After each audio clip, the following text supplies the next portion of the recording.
जो व्यक्ति समय का सदुपयोग करना सीख लेता है वही जीवन में हर क्षेत्र में सफलता प्राप्त करता है। समय का सदुपयोग कर लेना यही सबसे बड़ी बुद्धिमत्ता है। हम अपने समय का कितना सही और समुचित सदुपयोग कर पा रहे हैं, यही हमारी सफलता का मूल मंत्र है।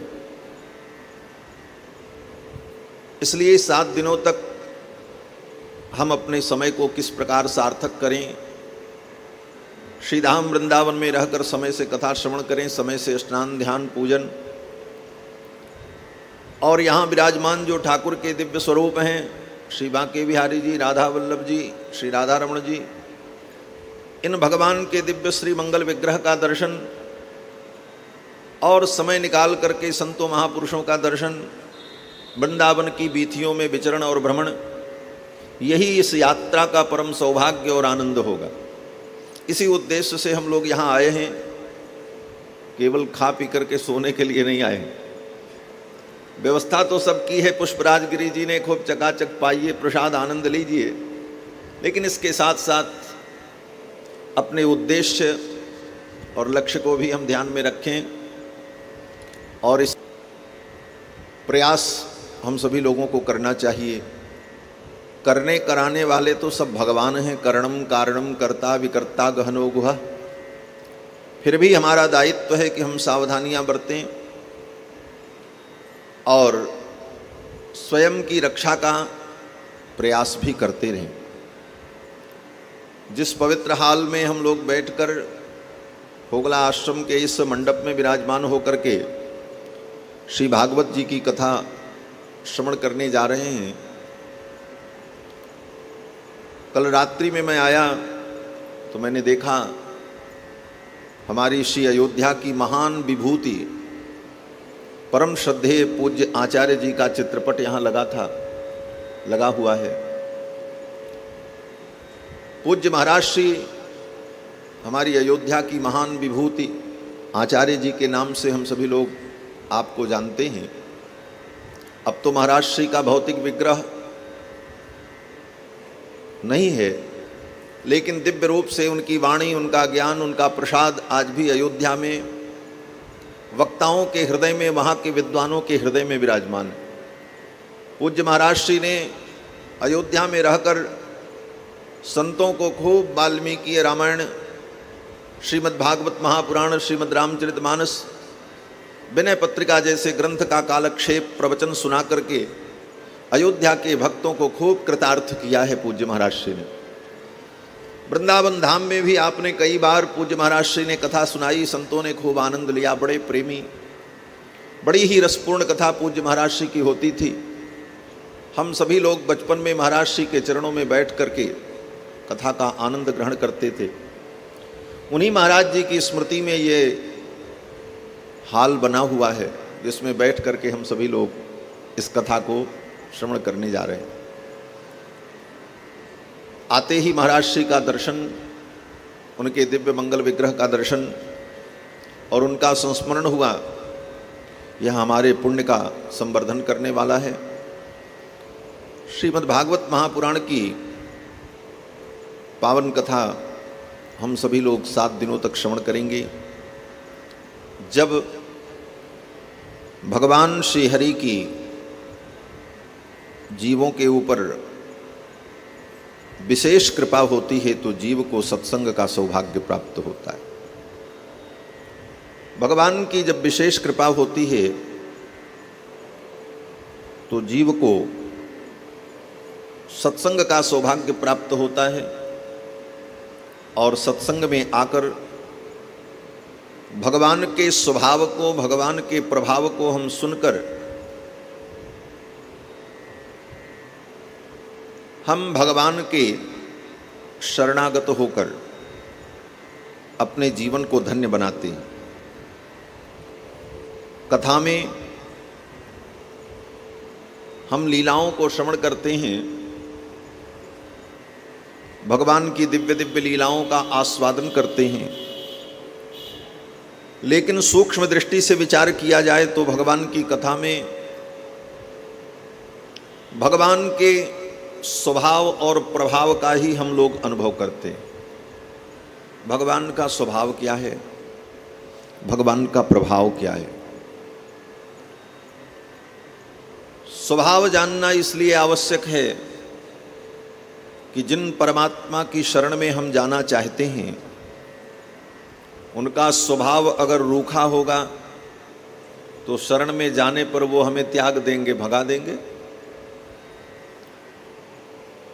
और अगर स्वभाव बहुत अच्छा है लेकिन उनके प्रभाव में कहीं कोई कमी है तो फिर उनकी शरण में जाने पर हमारा कल्याण नहीं होगा। हम अपनी रक्षा के लिए किसी की भी शरण में अगर जाते हैं तो शरण में जाने के पहले उस व्यक्ति के स्वभाव और प्रभाव को जानना अनिवार्य होता है। हम जिसकी शरण में जा रहे हैं क्या वो इतना प्रभावशाली है कि मेरी रक्षा कर सकता है? अगर प्रभावशाली नहीं है तो जाने का कोई मतलब नहीं। इसीलिए शरणागति के विषय में हमारे आचार्यों ने कहा कि शरणागति में न काल का नियम है, न देश का नियम है, न अधिकारी का नियम है। देश काल अधिकारी नियमो नास्ति। किस देश में हम भगवान की शरणागति करें इसका कोई नियम नहीं है। चाहे आप तीर्थ में शरणागति करो, चाहे अपने घर में करो, चाहे जंगल में करो, चाहे पहाड़ पे करो, कहीं भी भगवान की शरणागति कर सकते हो। देश का कोई नियम नहीं, काल का भी कोई नियम नहीं। अन्य कार्यों के लिए तो काल का नियम है। आप यज्ञ करो तो पवित्र काल में करो, पहले मुहूर्त विचार करो। विवाह भी करना है, बोले पवित्र मुहूर्त का विचार करो। कोई भी अच्छा काम करना है तो पहले काल का विचार करना पड़ता है। काल विचार ही मुहूर्त चिंतन कहलाता है। ज्योतिष शास्त्र के अनुसार सुंदर काल मुहूर्त लग्न हो तभी वो कार्य आप करो, तब सफलता मिलेगी। लेकिन भगवान की शरणागति में काल का भी कोई नियम नहीं है। किसी भी काल में कहीं भी कभी भी आप शरणागति कर सकते हो। चाहे भद्रा हो, चाहे व्यतिपात हो, चाहे पंचक चल रहा हो, चाहे खरमास हो, चाहे मलमास हो, किसी भी काल में, चाहे दिन हो चाहे रात्रि हो, कभी भी कहीं भी आप भगवान की शरणागति कर सकते। इन सब के उदाहरण हैं, उन विषयों में मैं नहीं जाऊंगा, केवल मैं आपको भूमिका बता रहा हूं। विभीषण ने अर्धरात्रि में भगवान की शरणागति की, काल का कोई नियम नहीं। उत्पपात गदा पाणि चतुर्भिः सह राक्षसैः। महर्षि वाल्मीकि कहते हैं अर्धरात्रि में श्री विभीषण जी महाराज लंका से चल पड़े और समुद्र के तट पर आकर के भगवान की शरणागति करते हैं। आकर के विभीषण जी ने कहा, निवेदयत माम क्षिप्रम विभीषणमुपस्थितम। वानरों से कहा जाकर के प्रभु से निवेदन करो कि विभीषण शरणागति करने के लिए आए हैं। वानरों ने पूछा, कौन विभीषण? तो विभीषण जी ने कहा कि रावणो नाम दुर्वृत्तो राक्षसो राक्षसेश्वरः। रावण नाम का जो व्यक्ति है, क्या विभीषण जी की दैन्यता है। भक्ति में, शरणागति में, भगवान की उपासना में दीनता और नैत्यानुसंधान का बहुत बड़ा महत्व है। जब तक आपके अंदर दीनता नहीं आएगी, नैत्यानुसंधान नहीं होगा, तब तक भगवान की भक्ति और शरणागति में सफलता नहीं हो। विभीषण जी साधारण नहीं है महाराज। विभीषण रावण से भी ज्यादा पराक्रमी है। हाँ, उनके नाम का ही अर्थ चिंतन कर लो। विभीषण का मतलब क्या? बोले विशिष्टो भीषण विभीषण, जो अत्यंत भीषण है। मेघनाथ को लोग इंद्रजित कहते हैं। मेघनाथ ने इंद्र को भी जीत लिया। लेकिन वास्तव में इंद्रजित तो श्री विभीषण जी महाराज। जब स्वर्ग पर रावण ने आक्रमण किया तो रावण को, उसके पुत्र को, उसके परिजनों को, सबको इंद्र ने बंदी बना लिया। विभीषण जी को जब पता चला, विभीषण जी तो भजन कर रहे थे बैठकर, विभीषण जी को जब पता चला कि सबको बंदी बना लिया इंद्र ने, तो कुछ भी हो, रक्त का संबंध, परिवार का संबंध, दया आई और विभीषण जी ने कहा चलो छुड़ा करके लाते। तब विभीषण जी ने जाकर के इंद्र को पराजित करके रावण को और मेघनाथ को छुड़ाया। और छूटने के बाद रावण ने और मेघनाथ ने कहा अब लूट लो स्वर्ग को। और फिर इंद्र के कहने पर राक्षसों ने स्वर्ग को लूटा और इंद्रजित का श्रेय, इंद्रजित होने का श्रेय मेघनाथ ने ले लिया। यथार्थ में इंद्र को जीतने वाले कौन थे? श्री विभीषण जी महाराज थे। ऐसे विभीषण जी महाराज पराक्रमी हैं, विद्वान हैं, नीतिज्ञ हैं, लेकिन अपना परिचय देते हुए विभीषण जी क्या कहते हैं वानरों से?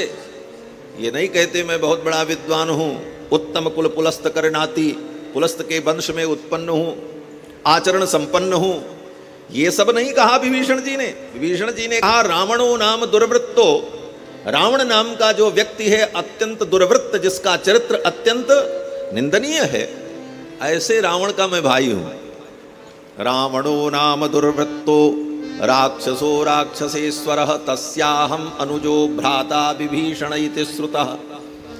ऐसे रावण का मैं अनुज हूं, उसका भाई हूं। अपने बाबा से अपना परिचय नहीं दिया कि उत्तम कुल पुलस्त कर नाती, पुलस्त के वंश में उत्पन्न होने वाले विश्वश्रवा का मैं पुत्र हूं। ये भी कह सकते थे मैं कुबेर का भाई हूं, कुबेर इनके भाई हैं। कुबेर जैसे भाई से परिचय नहीं दिया, विश्वश्रवा जैसे पिता से परिचय नहीं दिया, पुलस्त जैसे बाबा से परिचय नहीं दिया। परिचय किससे देते? बोले रावण का मैं भाई।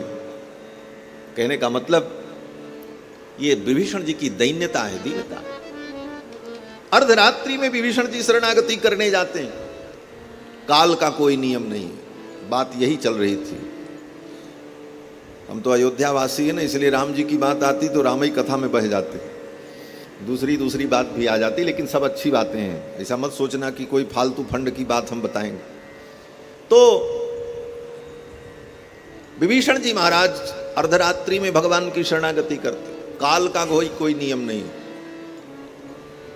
पात्र का भी कोई नियम नहीं है कौन भगवान की शरणागति करेगा। देवता भी भगवान की शरणागति करे, मनुष्य भी करे, पशु पक्षी भी करे, राक्षस भी करे, स्त्री पुरुष बाल वृद्ध कोई भी व्यक्ति भगवान की शरणागति कर सकता। न काल का नियम, न देश का नियम, न पात्र का नियम, और न उसकी योग्यता और पवित्रता का नियम। वो पवित्र हो अपवित्र हो कैसा भी हो, बाकी कार्यों के लिए तो पवित्रता अपवित्रता का चिंतन किया जाता है। आप कोई पूजा करो, अनुष्ठान करो, तीर्थ में जाओ, मंदिर में जाओ तो पवित्र हो करके जाओ।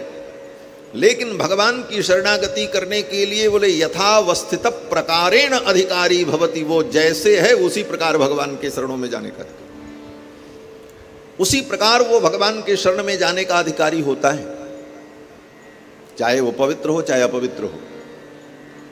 यहां तक कि स्त्री रजस्वला होती है तो वह अपवित्र होती है, किसी भी कार्य के लिए वो योग्य नहीं रहती उस समय।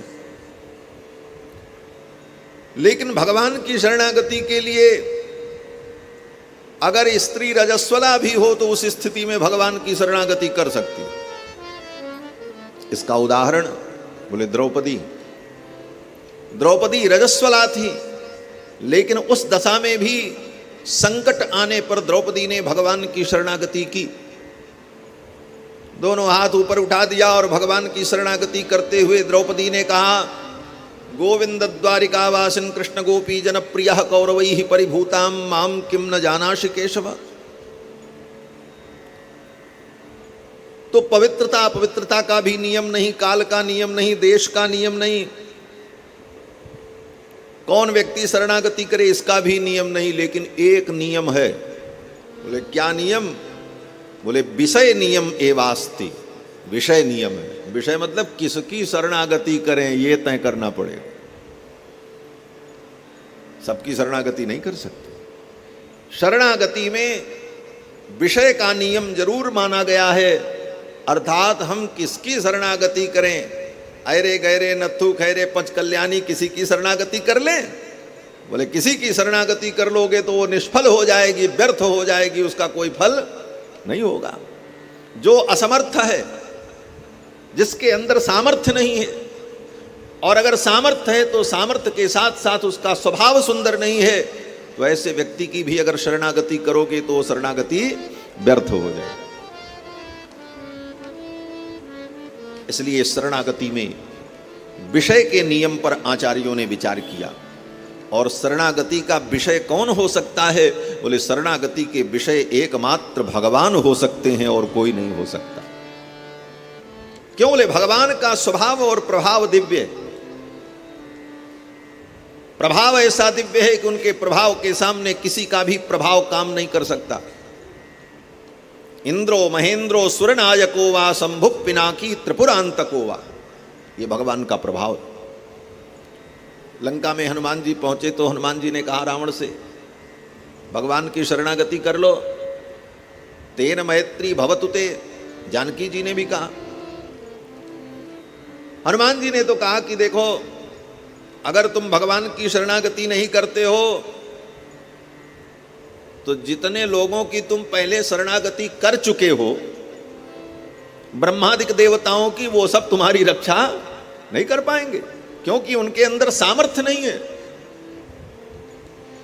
और स्पष्ट कह दिया हनुमान जी महाराज ने, इंद्रो महेंद्रो सुरनायको वा, चाहे इंद्र हो, चाहे महेंद्र हो, चाहे सुरनायक हो, ये तीनों शब्द तो इंद्र के लिए ही प्रयुक्त हैं, लेकिन तीनों का अलग अलग अर्थ है। इंद्रो, इंद्र माने देवताओं के राजा। देवताओं के राजा इंद्र तुम्हारी रक्षा करने के लिए आवे नहीं कर सकते। महेंद्रो, महेंद्र नाम की उपाधि इंद्र को तब मिली थी जब उन्होंने वृत्रासुर का वध किया था। और वृत्रासुर के वध के लिए इंद्र को जो विलक्षण शक्ति मिली, वज्र प्राप्त हुआ, उस वज्र के द्वारा उन्होंने वृत्रासुर को मारा। तो हनुमान जी का कहने का तात्पर्य है कि इंद्र अपना वज्र लेकर के भी तुम्हारी रक्षा के लिए आ जाए, फिर भी वो तुम्हारी रक्षा नहीं कर सकते। सुरनायको वा, जो देवताओं के नायक हैं, वो अपनी संपूर्ण देव सेना लेकर के तुम्हारी रक्षा करने के लिए आ जाएं, तब भी तुम्हारी रक्षा नहीं कर सकते। इंद्रो महेंद्रो सुरनायको वा शंभु पिनाकी त्रिपुरांतको वा, भगवान शंकर अपना पिनाक धनुष लेकर के तुम्हारी रक्षा करने के लिए आ जाएं। त्रिपुरांतको वा, त्रिपुर का वध करने वाले भगवान शिव, त्रिपुर के वध के समय में जिन जिन शक्तियों का भगवान शिव ने संग्रह किया था, उन समस्त शक्तियों को, सामर्थ्य को लेकर के भी भगवान शंकर तुम्हारी रक्षा के लिए आ जाएं तो तुम्हारी रक्षा नहीं कर सकते। यह भगवान का प्रभाव है। स्वयं हनुमान जी ने श्रीमद् वाल्मीकि रामायण में कहा।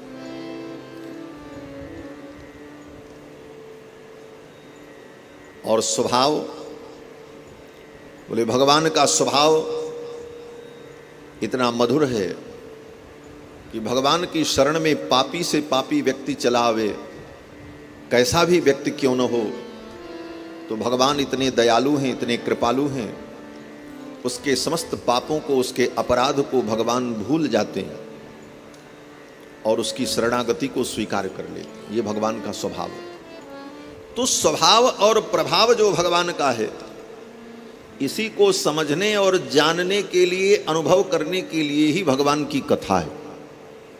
कथा के द्वारा हम भगवान के स्वभाव को और प्रभाव को अनुभव करते हैं। भिन्न भिन्न कथाओं में कहीं पर भगवान का स्वभाव, कहीं पर प्रभाव, यही तो प्रकट होता है। भगवान दुर्योधन की सभा में पहुंचे। दुर्योधन ने कहा, कृष्ण को बंदी बना लो, बांध लो। सेवक लोग दौड़े जंजीर लेकर के, अस्त्र शस्त्र लेकर के। भगवान ने जो प्रभाव प्रकट किया, दुर्योधन की सभा में सब स्तब्ध रह गए। ये भगवान का प्रभाव है।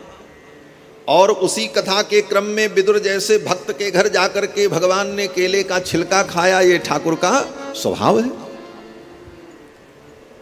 ये ठाकुर जी का स्वभाव है।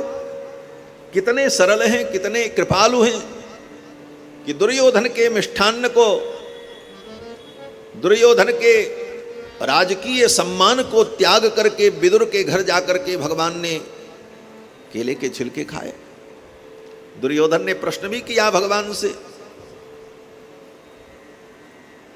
कि इस राजसी सत्कार को छोड़कर आपने जाकर के एक वृषल के घर भोजन किया।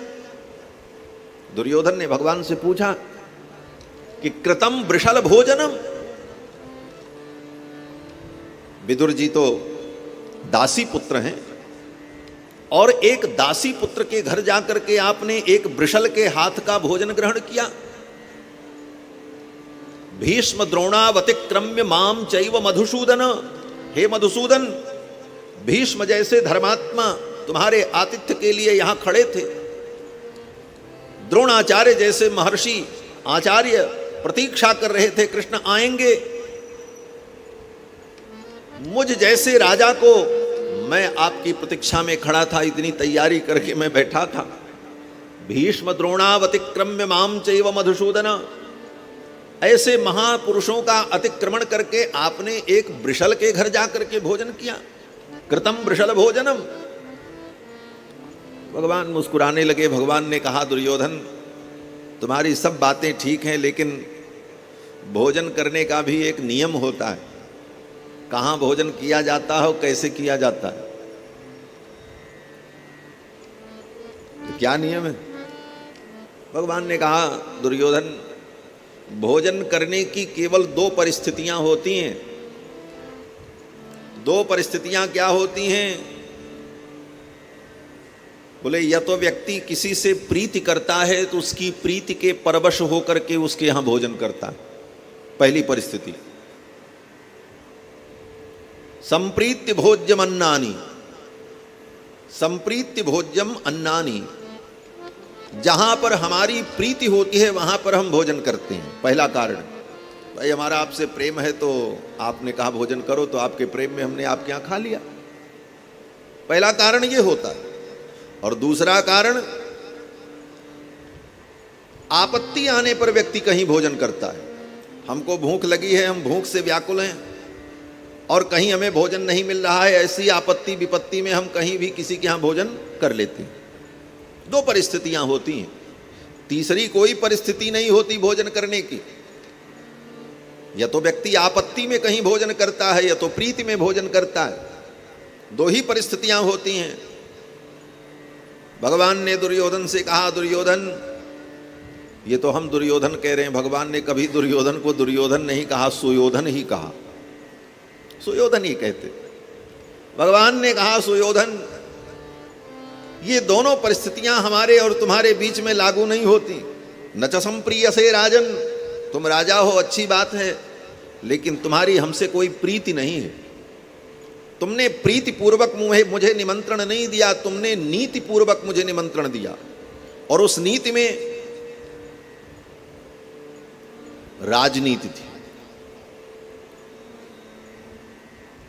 क्या राजनीति थी? बोले, जो राजनीति आज होती है इस कलयुग में, क्योंकि कलयुग के प्रारंभ की ही तो ये घटना है। द्वापर युग के अंतिम में और कलयुग के प्रारंभ में महाभारत काल था। आज यही राजनीति है, जिससे आपको अपना काम करवाना हो उसको आप खिलाओ पिलाओ, जो जिसका खाएगा उसका गाएगा।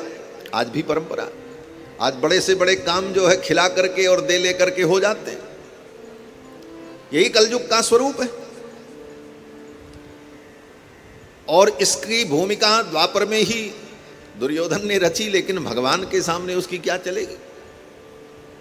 दुर्योधन ने सोचा, इनको हम खिलाएंगे पिलाएंगे स्वागत करेंगे तो ये हमारी बात मान लेंगे और हम जो कहेंगे हमारे पक्ष में बोलेंगे। भगवान ने कहा, देखो तुमसे मेरी कोई प्रीति नहीं है, तुमने प्रीति पूर्वक निमंत्रण दिया नहीं था, तुमने राजनीति पूर्वक मुझे निमंत्रण दिया था। और इस राजनीति में भी तुम्हारी दुर्भिसंधि थी।